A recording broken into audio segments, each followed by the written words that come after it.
They had already marked Lila Mae Carter's front door for destruction, while the council president described her home as abandoned, dangerous, and useless to the town.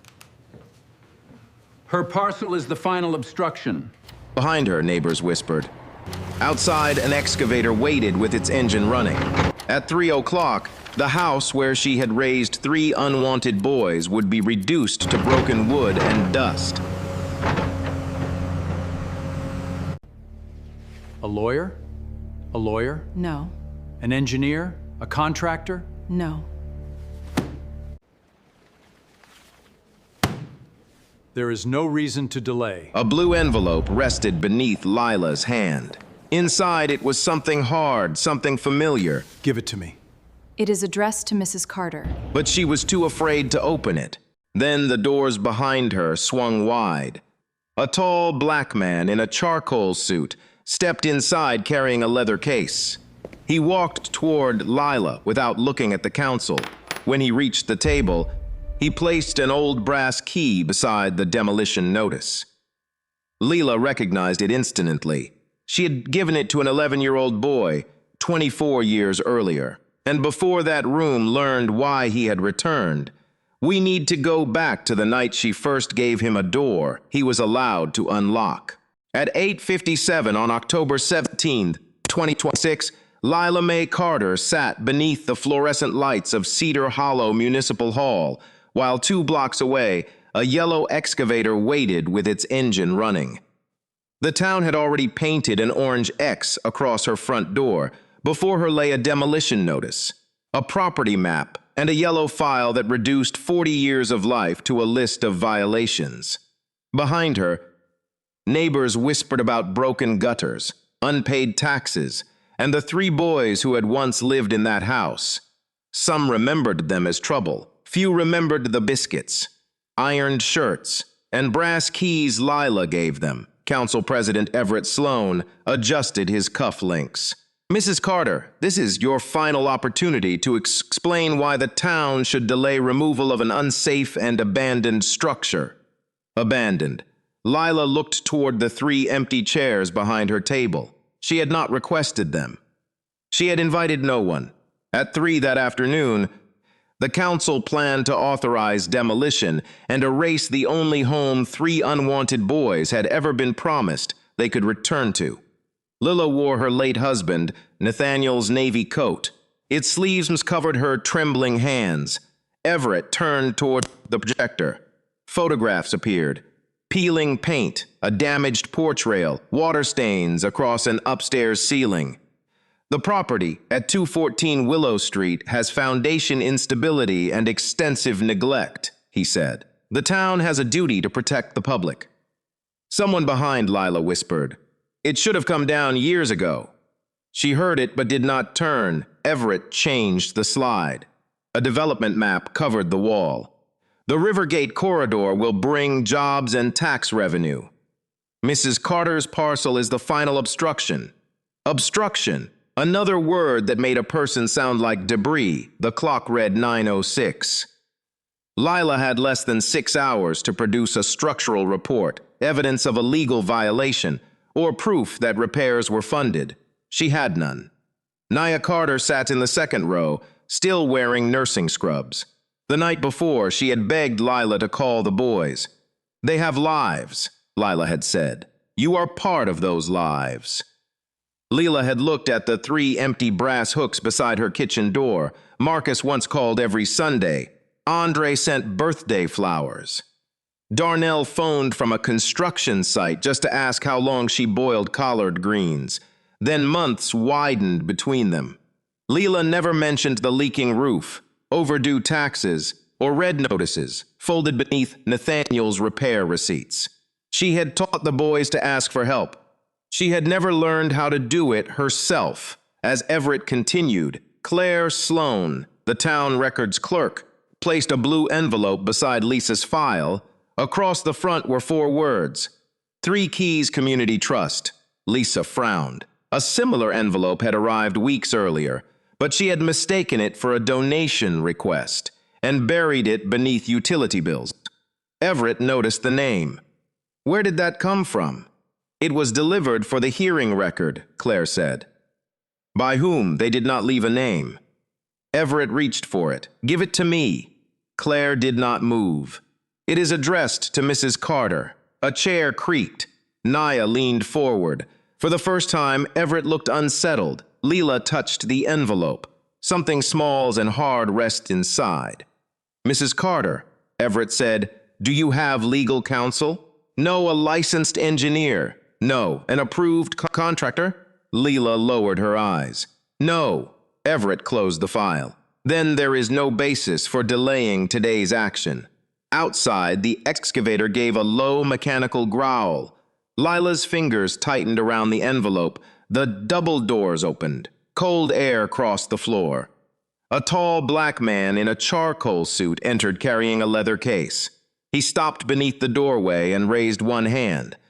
A brass house key hung between his fingers. Lila knew it. She had placed it in the hand of an 11-year-old boy 24 years earlier. And she had not seen it since. 24 years earlier, the house at 214 Willow Street had not been quiet. It creaked in winter, groaned when the pipes warmed, and carried the smell of cinnamon, starch, and old wood. The front door was painted red, though rain had faded it near the brass handle. In January 2002, Lila Mae Carter was 40 years old and recently widowed. Her husband, Nathaniel, had been gone 11 months. His work boot still rested beneath the basement steps. His coffee cup remained in the cabinet because Lila had never found the courage to move it. She worked mornings in the Cedar Hollow Middle School cafeteria and sewed hems for church women at night. The house had 4 bedrooms, 1 broken porch light, and more silence than she knew what to do with. On a Thursday afternoon, Nora Ellis called from the county placement office. I need 1 bed for 1 weekend, Nora said. Lila looked toward the empty hallway. 1 child. Emergency placement, just until Monday. But when Lila arrived at the county building, there were 3 boys in the waiting room. They did not sit together, yet each kept watching the other 2. The oldest, Marcus Reed, was 11. He wore a jacket too small across the shoulders and stared at every adult as though waiting to hear a lie. Andre Bell, 10, held a plastic grocery bag containing 2 shirts and a paperback dictionary. He kept asking what time the office closed. Darnell Price was 8. He sat with his knees pressed together, chewing the inside of his cheek. His shoelaces did not match. Nora led Lila into a narrow office. They are not brothers, she explained, but they have been moved together twice. They look out for one another. Then why separate them? No home has beds.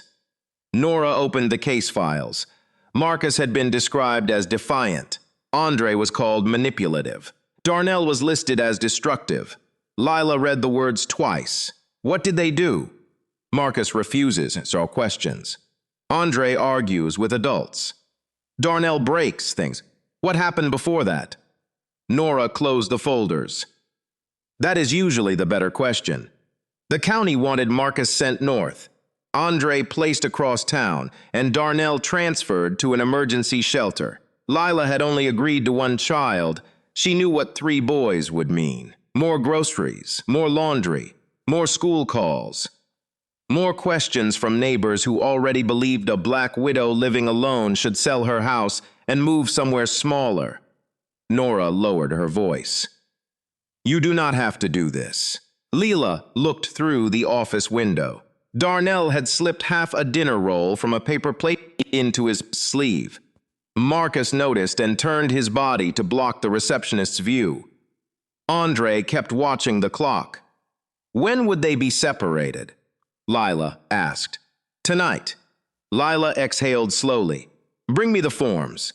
They reached Willow Street just after dark. The boys stood on the porch without moving. You can come inside, Lila said. Marcus glanced at the red door. For how long? We will start with tonight. That is not what I asked. Lila met his eyes. No, it is not. Inside she showed them the kitchen, the bathroom, and the bedroom arrangements. Marcus and Andre would share the room facing the street. Darnell would sleep across the hall. At dinner, Andre asked how much the food cost. Marcus ate without removing his coat. Darnell kept one hand beneath the table. Lila saw the shape of the stolen roll hidden in his sleeve. She said nothing. When the boys finished, she wrapped 2 more rolls in a clean napkin and placed them beside Darnell's plate. He stared at them. For later, she said. His face did not soften, but his hidden hand slowly returned to the table. After dinner, Lila opened a kitchen drawer and removed 3 newly cut brass keys. She stood in front of each boy. Marcus frowned. "What is this?" "The front door key." Andre picked his up. "You give these to everybody?" "No." "What if we leave?" Lila leaned against the counter. "A key does not mean you cannot leave. It means somebody expects you back." No one's answered. Marcus closed his fist around his key. Andre studied the number stamped near the top. Darnell slipped his into his sock. That night, Marcus slept in his shoes. Andre memorized the house number before turning off the lamp. Darnell pushed the extra bread beneath his mattress. Lila sat alone in the kitchen, listening to the old house adjust around 4 new heartbeats. At 2:13 in the morning, she heard a bedroom door open. Then the soft scrape of shoes across the hallway. The front lock began to turn. Lila reached the hallway before the front door opened. Marcus stood at the lock, still wearing his coat and shoes. His canvas bag hung from one shoulder. "I know how this works," he said. "How what works?" "You let us stay until we mess up. Then you send us back." Lila did not block the door. "Are you planning to mess up tonight?" "I'm planning to leave before you decide." The brass key was clenched in his fist. "You can walk out," Lila said. "But it is cold. The buses have stopped, and you do not know this neighborhood." Marcus turned. "You don't know me either." "No, that takes time." Darnell appeared barefoot at the end of the hall. Andre stood behind him, pretending he had only come for water. Marcus looked at them, then removed his hand from the lock. Lila returned to the kitchen without celebrating. By morning, Marcus's bag was still packed, but it was beside his bed. The first months were not easy.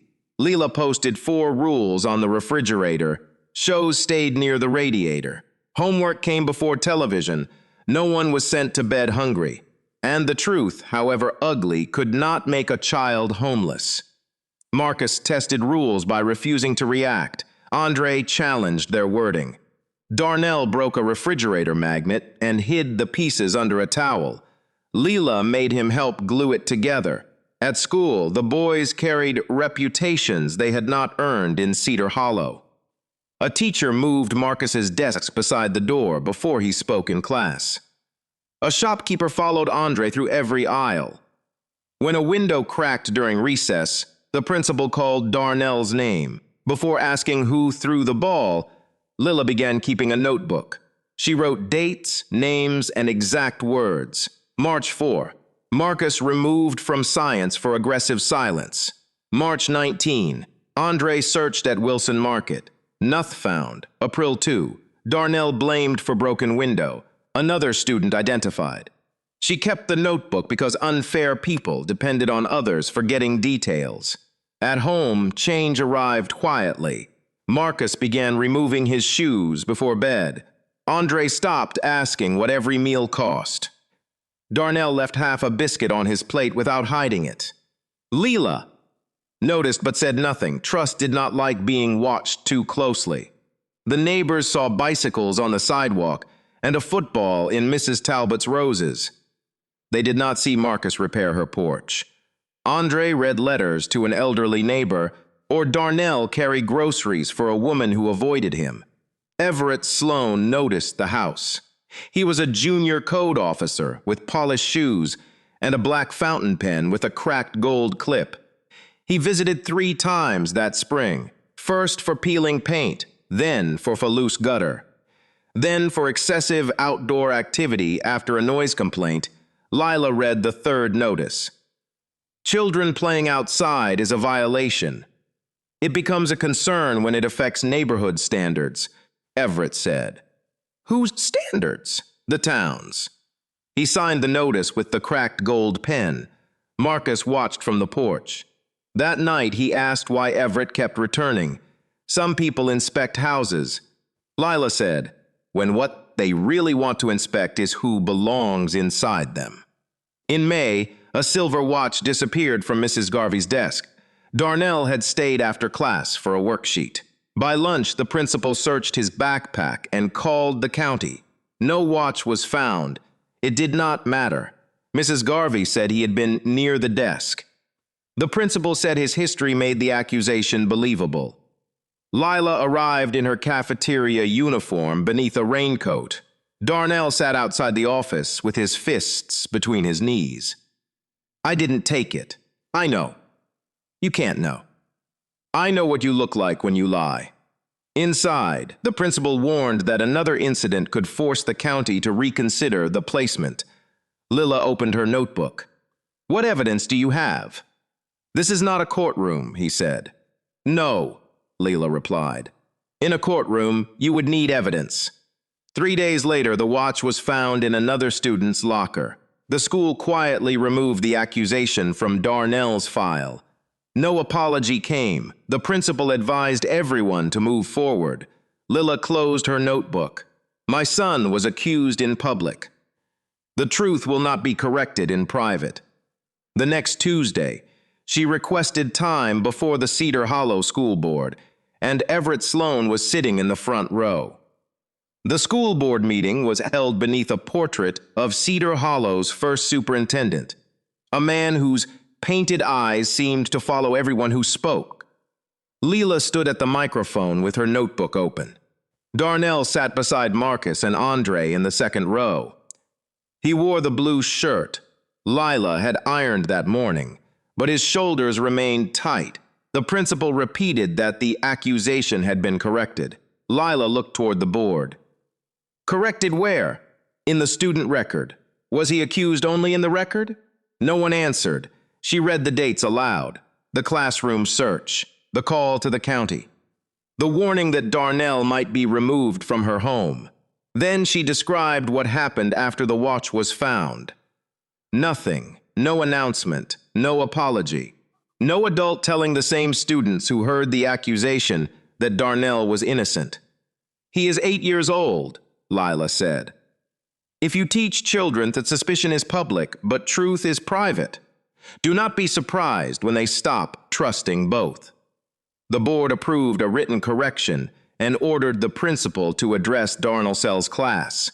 It was not a victory that made people clap. It was quieter than that. But on the walk home, Darnell placed his hand inside Lila's. He released it when they reached the street. By then, Everett Sloan had already left the meeting. The following week, another inspection notice appeared on the red door. Lila missed 2 cafeteria shifts while dealing with the school. Her heating payment fell behind, and she began sewing until midnight to cover the difference. The boys noticed the light beneath her door. They found ways to help without asking permission. Marcus repaired the kitchen radio and an old fan for neighbors who paid in cash. Andre read town policies at the library and helped Lila challenge a late fee on the water bill.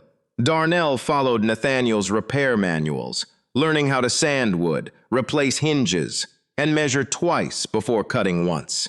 The house improved. So did they. Years passed. Marcus became the boy teachers trusted with equipment. Andre joined the debate team and learned that calm words could make powerful adults reveal more than angry ones. Darnell could build a straight shelf before most boys his age could hang a picture. But safety did not erase fear. It only gave fear fewer places to hide. At 16, Darnell played his final home football game beneath hard November rain. Afterward, a teacher found a long scratch across her parked car. Someone said they had seen Darnell near it. He had been there. He had dropped his equipment bag beside the vehicle while helping another player with a twisted ankle. That was enough. The coach told him to wait in the locker room until police arrived. Darnell heard only one word, police. He remembered the school office, the searched backpack, the adults who decided first and asked questions later. He ran. At 9:20, Lila found his empty bedroom. His coat was gone. So was the brass key from the hook beside his bed. Marcus checked the football field. Andre called friends. Lila drove through rain in Nathaniel's old Buick, searching gas stations, bus stops, and the abandoned textile mill. At the closed Greyhound station, she saw a figure beneath the narrow awning. Darnell sat on the ground with his bag between his knees. A one-way ticket to Memphis rested in his hand. Lila parked without turning off the engine. For a while, neither spoke. Then Darnell said, "You should let me go." "Why? Because this keeps happening." "What keeps happening?" "Trouble follows me." Lila sat by him. Rain struck the metal roof above them. "You think leaving will make people stop accusing you? It will stop them from taking your license." So that was it. He was not running from her. He was trying to protect her. Darnell looked down at the ticket. "Why do you keep defending kids who bring trouble to your door?" Lila folded her hands. "Because trouble is not the same as guilt. You're tired. Yes, you're scared. Sometimes." He finally looked at her. She did not soften the truth. Love does not make a person fearless. It makes them decide what is worth being afraid for. Darnell reached into his pocket and opened his hand. The brass key lay against his palm. "I almost threw it away." "Why didn't you?" His voice dropped. "Because I wanted to know I could still come back." Lila stood and held out her hand. "I am not asking for the key." He looked toward the empty road. "What are you asking? Come home and unlock the door yourself." The police later found that the scratch had been caused by a fallen metal sign during the storm. Darnell's name was cleared. But the moment that mattered came before anyone proved him innocent. At 11:47 that night, he stood before the red door, with rain dripping from his sleeves. Lila waited behind him. Marcus and Andre watched through the window. Darnell placed the brass key into the lock. It turned. Years later, Marcus would draw the foundation of that house in an engineering notebook and write beside it. Old chestnut beams, stronger than they look. Back in the municipal hall, the man in the charcoal suit walked toward Lila. He placed the same worn key beside her blue envelope. "My name is Marcus Reed," he said. "I am a licensed structural engineer." Everett leaned back in his chair. Marcus opened his document case. "I inspected every available record connected to 214 Willow Street." He placed a sealed report on the table. "The house needs repairs," he said, "but it is not beyond saving." Then he looked directly at Everett. "And the report used to condemn it may be fraudulent." The word fraudulent settled over the hall. Everett did not look at Lila. He looked at Marcus. "Are you accusing a town employee of misconduct?" "I am saying the evidence does not match the conclusion." Marcus removed several photographs from his case. "The report claims the southern foundation wall is separating from the main structure. This photograph is listed as proof." He placed it beneath the projector. A dark crawl space appeared on the wall. Then Marcus laid down an older photograph taken beneath Lila's house. "The beam pattern is different. The plumbing is different. Even the soil is different." Everett's jaw tightened. "You cannot establish fraud from one image." "No," Marcus said, "but I can establish that this image was not taken at 214 Willow Street." Behind Lila, whispers rose. Marcus sat beside her, occupying the first of the 3 empty chairs. She studied his face. The 11-year-old boy who once slept in his shoes was gone, yet she recognized the way he held his shoulders when he expected a fight. "You came," she whispered. Marcus looked at the demolition notice. "You should have called." "So should you." The answer struck them both harder than either expected. Years earlier, the first departure had seemed like a celebration. Marcus received an engineering scholarship from Western Carolina University. Lila baked a chocolate cake, though the center sank. Andre decorated it with a ruler drawn in white icing. Darnell complained that engineers did not use rulers like that. At the bus station, Marcus carried one suitcase and Nathaniel's old tool pouch. Lila checked his ticket 3 times. "You have enough money?" "Yes." "You know where the dormitory is?" "Yes, you will call." Every Sunday. For nearly 2 years he did. He called from laundry rooms, libraries, and construction internships. He described concrete loads, bridge supports, and professors who spoke too quickly. Then a hurricane damaged 3 coastal counties. Marcus joined a structural assessment team. Sundays became long shifts inside flooded schools and cracked apartment buildings. He still thought of calling. Thinking became postponing. Postponing became silence. Andre left next. He began at Cedar Hollow Community College because it was all Lila could help him afford. He worked evenings at a grocery store, transferred to a state university, and later entered law school. He sent postcards filled with jokes but avoided writing about fear.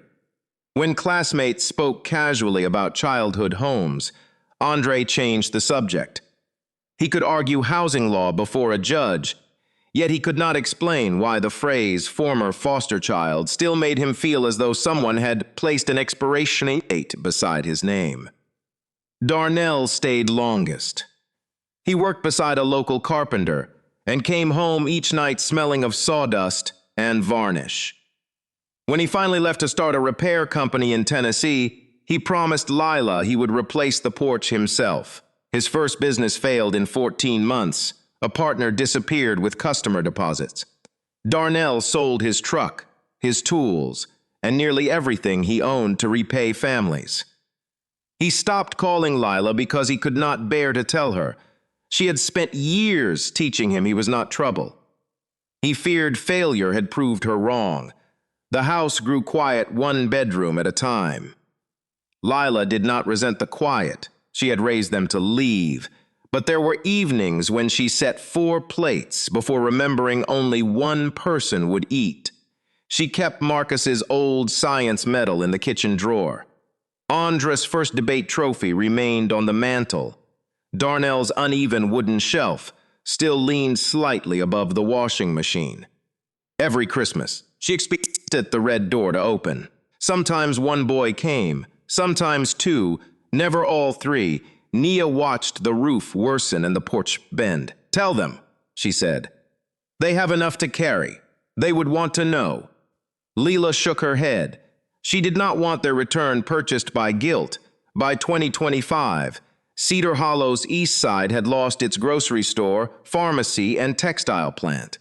Empty storefronts lined Madison Avenue. Everett Sloan presented the Rivergate Commercial Corridor as the town's rescue.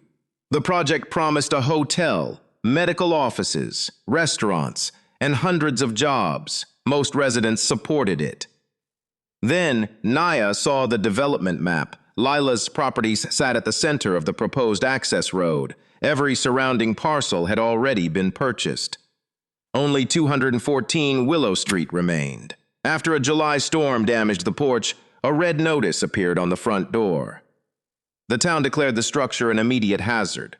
Lila folded the notice into a drawer. 3 weeks later, a certified blue envelope arrived from 3 Keys Community Trust. She placed it beneath the electric bill without opening it. Nia found the demolition order on October 14. She photographed it and returned to her car before Lila could stop her. In her phone were 3 numbers: Marcus. Andre Darnell. Nia sent the same message to each. "They are taking the house Friday." Then she attached the photograph. Marcus replied in 4 minutes. Andre called from a courthouse hallway.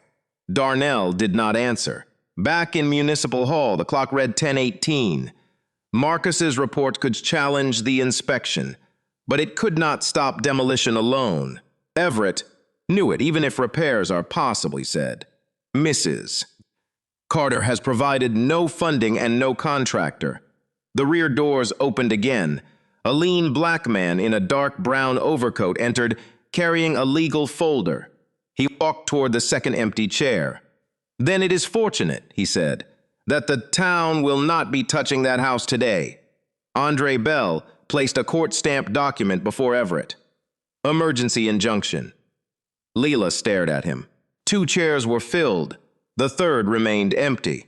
Andre Bell took the second empty chair beside Lila. He looked older than the boy who once argued with every rule on her refrigerator, but his eyes had not changed. They still searched a room for the one sentence everyone else hoped would go unnoticed. Everett lifted the court order. "This only pauses action until noon." "It pauses action until the town explains why Mrs. Carter received less than 48 hours to appeal," Andre said. The property was declared in immediate danger. By an inspection Marcus has already shown contains false evidence. Everett turned toward the council. "We are allowing sentiment to interfere with public safety." Marcus opened his report. "No, public safety is exactly why I am here." He pointed toward the projected photograph of the damaged porch. "The front steps are unstable. Part of the roof must be replaced. The electrical panel is outdated." Lila looked at him. He did not soften the truth to protect her feelings. "But the mainframe is sound," Marcus continued. "The chestnut beams are stronger than many used in modern construction. This house requires repair, not demolition." Everett folded his hands. "And who will pay for it?" Silence returned. Andre's injunction could delay the excavator. Marcus's report could challenge condemnation. Neither could repair a roof. Everett knew it. "No contractor has accepted responsibility," he said. "No repair bond has been posted. No funding has been approved." Lila glanced toward the third empty chair. Darnell should have been there. He had always been the one who understood wood, nails, hinges, and the hidden weakness beneath a painted surface, but the chair remained empty. Andre noticed where she was looking. "He got the message," he said quietly. "Then where is he?" "I don't know." Before Lila could answer, Claire Sloan stood from the records table. She carried a small flash drive. Her father watched her cross the room. "Claire," Everett said, "return to your desk." She stopped beside Andre. "I found another inspection report." The muscles in Everett's face tightened. "There is no other report." Claire placed the drive on the table. "It was completed 6 weeks before the condemnation order." Andre opened his laptop. The document appeared on the projector. The earlier inspector had described the house as damaged but repairable. He recommended temporary porch supports, roof work, and an electrical upgrade. No emergency demolition, no immediate danger. Andre looked at Claire. "Why was this missing from the official file?" She stared at the floor. "My father ordered it removed." A murmur spread through the hall. Everett rose. "I ordered a revised assessment after conditions changed." "Then where are the new interior photographs?" Marcus asked. Everett did not answer. Claire's voice shook. "The second inspector was at the property for 11 minutes. "How would you know that?" Everett asked. A chair moved near the back wall. A thin teenage boy in a faded burgundy sweatshirt stood slowly.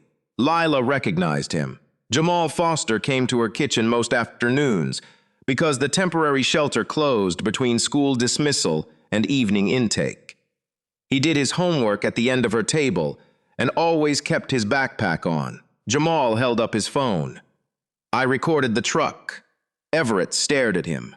"You recorded a town employee?" "I was waiting for Mrs. Carter to come home." Andre connected the phone to the projector. The video showed the inspection truck stopping outside Willow Street at 3:12 p.m. The inspector photographed the porch, walked along one side of the house, spoke on his phone, and left at 3:23. He never entered the basement. He never entered the attic. He never crossed the front door. Jamal lowered the phone. "The report says he inspected every room." For the first time, several council members stopped looking at Lila and began looking at Everett. But Everett recovered quickly. Even if errors were made, the property remains unfunded. Andre opened the blue envelope. Inside were incorporation papers, grant letters, and 3 small brass key replicas. At the top of the first page were the words, "Three Keys Community Trust." Lila leaned closer. Andre spoke carefully. 18 months ago, Marcus, Darnell, and I created a non-profit to repair homes for foster parents and provide housing for young adults leaving care. Lila looked from Andre to Marcus. "You did this without telling me?" "We wanted the funding secured first," Marcus said.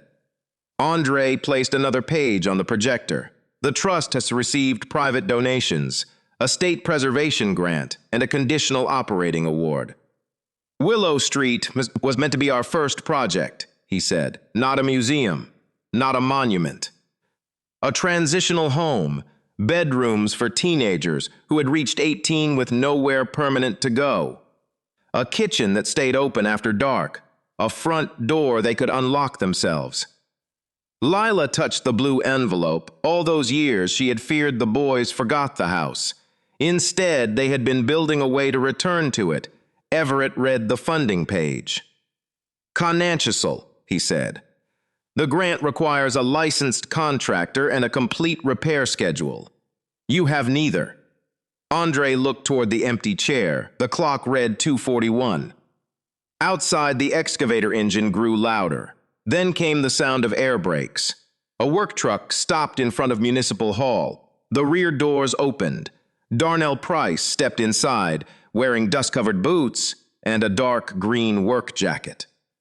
Across one shoulder, he carried the old red front door. The orange demolition X was still painted across it. Darnell carried the red door down the center aisle. Dust covered his boots. One sleeve of his work jacket was torn near the elbow.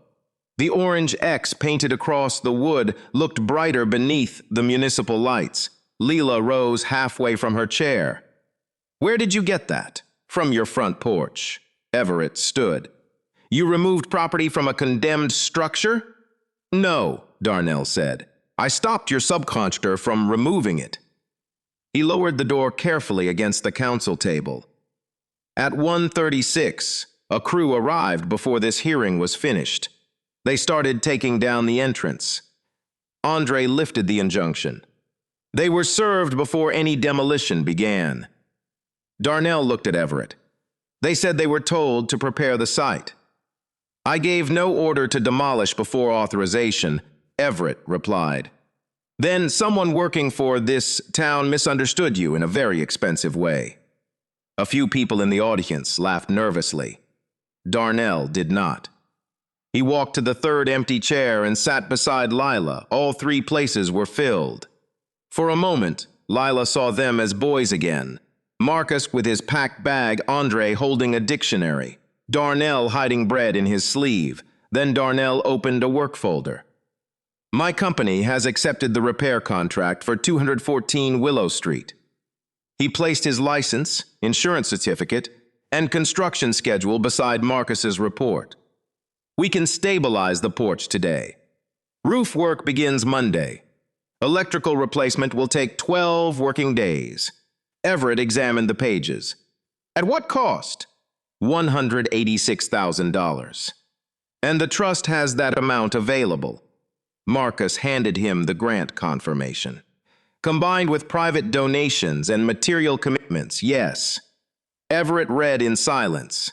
Then he found the line he wanted. "This funding depends on historic preservation status. That status has not been approved." Andre reached into the blue envelope and removed the 3 small brass keys. He placed them on the table. "These are replicas," he said.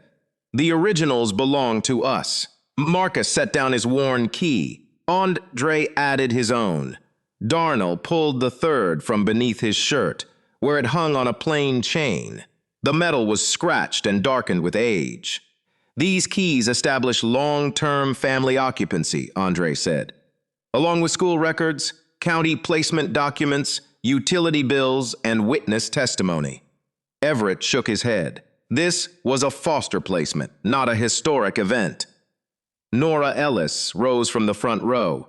It became more than a placement the night Mrs. Carter refused to let the county separate them. She walked toward the microphone. I was their caseworker. The room quieted. Nora explained how Marcus had been scheduled for a group facility 2 counties away. Andre was headed to a temporary home on the west side. Darnell would have gone to an emergency shelter. Mrs. Carter was approved for 1 child, Nora said. She accepted all 3. Everett looked impatient. No one is questioning her kindness. Nora turned toward him. You are questioning whether what happened in that house matters. She pointed toward the keys. Those boys were moved 11 times between them before Willow Street. After they entered that red door, none of them was moved again. The council members lowered their eyes toward the documents. Andre continued. The town preservation ordinance protects properties associated with significant local social history. It has not been used in 27 years, but it has never been repealed. Everett looked toward Claire. She nodded reluctantly. The ordinance is valid. He turned back to the councils. This is emotional theater. Cedar Hollow needs jobs. We cannot sacrifice an entire redevelopment project for 1 aging house. Lila finally stood. Her knees hurt, but her voice did not shake. This is not about saving every old board. She rested 1 hand on the red door. This town is allowed to grow. It is allowed to build. But growth that requires you to rush past the truth is not progress. Everett's face tightened. You have refused every fair purchase offer because you offered money for a building and ignored what lived inside it. That house is not only yours. No, Lila said. It never was. She looked at Jamal. He still stood near the back wall with his backpack on. He studies at my kitchen table because the shelter closes before evening. Other children will need that table after him. Jamal lowered his eyes. Then he raised his hand. I want to say something. He approached the microphone slowly. Mrs. Carter never asked me why I was at the shelter. His fingers tightened around 1 backpack strap. She just asked whether I had eaten. He looked toward the council. When people know you are in care, they talk, like everything about you is temporary. Your bed, your school, your address. His voice almost broke. At her house, she leaves the porch light on until I get back. No one moved. Andre placed the trust proposal before the council. The restored property will become transitional housing for young adults, leaving foster care. The deed will belong to the trust. None of us can sell it for personal profit. Marcus added. The project will hire local workers, Darnell said, and train young apprentices. The argument Everett had built around jobs and public benefit was no longer enough. He looked toward the council members. The vote remains yours. The clerk called the roll. The first member supported demolition. The second did the same. The third looked at Jamal, then changed her vote. 1 by 1, the balance shifted. The final decision belonged to Councilwoman Helen Sloan, Everett's wife. She stared at the missing inspection report, then at the orange X across the door. No town should destroy a home using evidence it knows is false, she said. Her vote stopped the demolition. The room released a breath it seemed to have held all morning. Everett remained standing. Claire looked away from him. An ethics review was ordered before the hearing ended. Darnell knelt beside the old door and removed the damaged lock. From his pocket, he took a restored brass mechanism. You remember how to use one of these? He asked Lila. She smiled through tears. I gave my key away years ago. Marcus opened his hand. A 4th brass key rested in his palm. Nathaniel's, he said. You put it in my suitcase when I left for college. Lila took it. Her hand trembled now, and she no longer tried to hide it. Darnell held the door upright. She placed the key into the restored lock. It turned smoothly. Behind the door, fixed to the wood, was a small hand-carved sign. Lila read the words. And for the first time that day, she wept. 6 months later, the red door stood upright again. Darnell had repaired the split wood but refused to sever scar. Marcus reinforced the frame from inside the wall. Andre made sure the deed could never be sold for private profit. The porch no longer sagged. The roof no longer leaked. The old chestnut beams remained where they had been for more than a century. On April 12, 2027, the house at 214 Willow Street opened under a new name, the Three Keys House. People gathered along the sidewalk beneath a clear spring sky. Former teachers came. Neighbors brought food. Local contractors stood beside young apprentices wearing new work belts. Nora Ellis sat near the front porch with a folder on her lap. She had agreed to advise the program, though she insisted she was too old to attend evening meetings. No one believed her. Naya carried trays from the kitchen and corrected anyone who tried to move the serving spoons from the order she had arranged them. Lila stood inside the doorway wearing a cream blouse and Nathaniel's navy coat. She had refused a new one. "This coat already knows the house," she said. "The restoration had changed many things, but not everything." The kitchen table was repaired instead of replaced.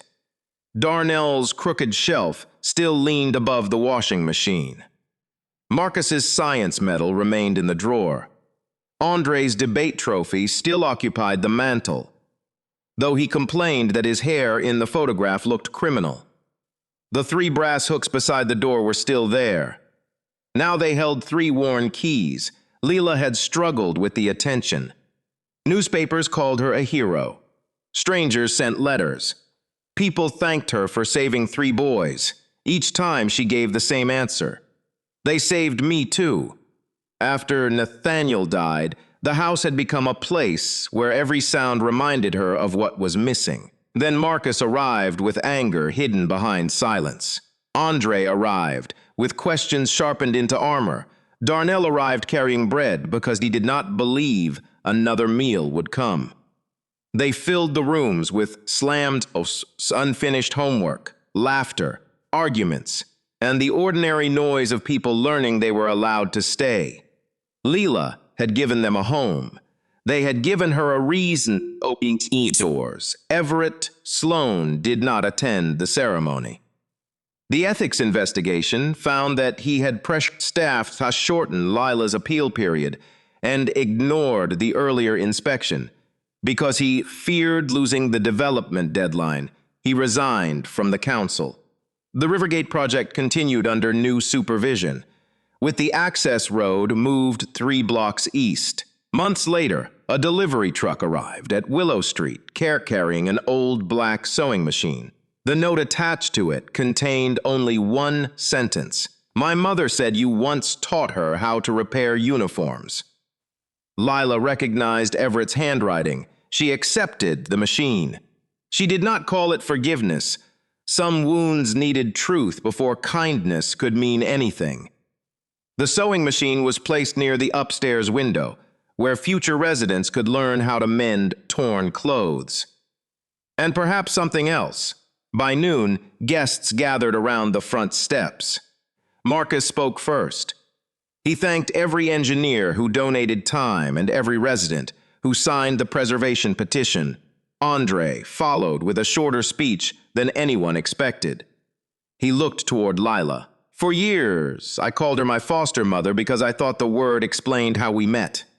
He paused. It never explained who she became. Lila pressed her lips together. Andre's voice softened. "She is my mother." Marcus lowered his head. Darnell wiped one eye with the back of his wrist, and pretended sawdust had somehow reached the ceremony. When it was his turn, Darnell did not give a speech. He walked to the red door and turned it around. A small wooden sign was fixed to the inside, the same sign Lila had seen at the hearing. The words had been carved by hand. "Somebody expects you back." The crowd became still. Near the edge of the porch stood Jamal Foster. He was 18 now. His shelter placement had ended 3 days earlier. He wore the same burgundy sweatshirt, though the sleeves had grown too short. His backpack rested on both shoulders. Even during the celebration, he had not taken it off. Lila walked toward him. "Have you eaten?" A few people smiled. Jamal looked down. "Yes, Mom. You lying?" A little. "Good. At least now I know your face when you do it." He almost laughed. Then his expression changed. "How long can I stay?" Lila reached into her coat pocket. She removed a newly cut brass key. Jamal stared at it. "I don't have money. I did not ask for money." "What if I mess up?" "You will." He looked surprised. "So will everybody else in this house." She placed the key in his palm and folded around it. "This does not mean you have to stay forever," she said. "It means you do not have to disappear." Jamal's backpack slipped from one shoulder. For the first time since Lila had known him, he allowed it to fall to the floor. That evening, after the visitors left, 4 plates were placed on the kitchen table. Then Marcus added another. Andre found 1 more chair in the pantry. Darnell carried in a 6th. Lila stood at the stove while Jamal watched closely, trying to learn how long she boiled collard greens. Outside, the porch light came on. The 3 boys Lila had once taken in were boys no longer. They had returned as men with careers, responsibilities, and wounds of their own. They did not come back to repay a debt. Love was never supposed to become a debt. They came back because a key had taught them something the world had failed to explain. A home is not perfect walls. It is not clean records, matching shoelaces, or a life without mistakes. Home is the place where someone knows what you have done, understands what you survived, and still leaves the light on. Some people change our lives without ever seeing the full result of what they gave us. Who handed you a key when the world had already closed its doors? Honor that person in the comments. Share this story with someone who needs to remember that being overlooked is not the same as being without value. Souk stores to Hush Stories for more stories about dignity, hidden courage, and the people who refuse to look away.